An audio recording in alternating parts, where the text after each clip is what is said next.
So I have actually three questions to Mr. Or Dr. Nassef.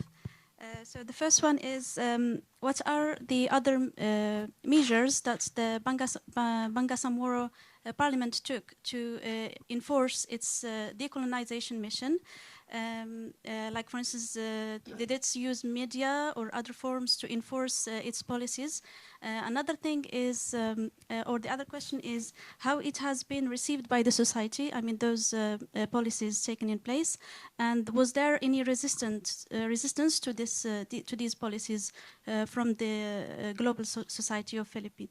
Thank you.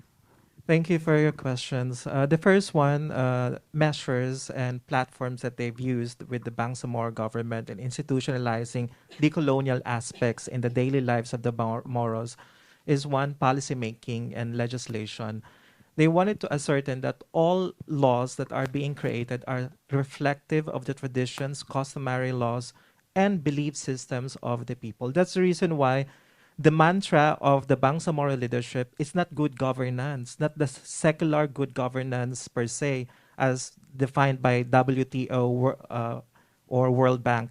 It's actually moral governance. The mantra that the Muslim majority Bangsamoro government in among the Muslim minorities in the nationwide of the Philippines is moral governance, and this moral governance is uprooted with their Islamic philosophical identity through five goals or elements: moral authority, faith, common good, social ethics, and justice. So these are the things that they wanted to pursue as they counter good governance of the Philippine government.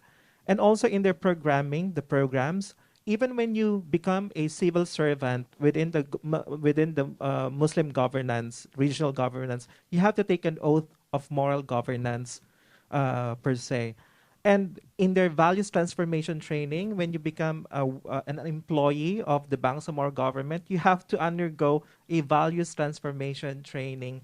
So there is a self-embedded institutionalization and capacity development training for the government employees of the Bangsamoro government. That is ways on how to decolonize the imperial Manila's colonized influence in the social political sphere of the Muslim minorities.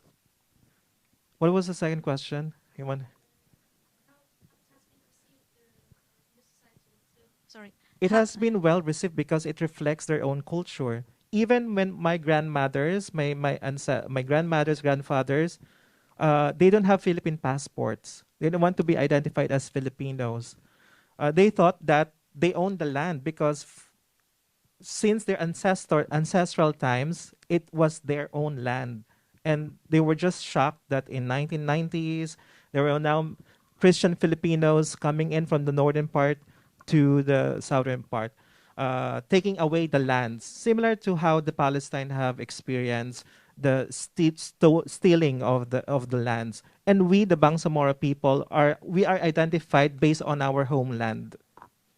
Thank you. Mindanao. Okay. Yes. We have another question in the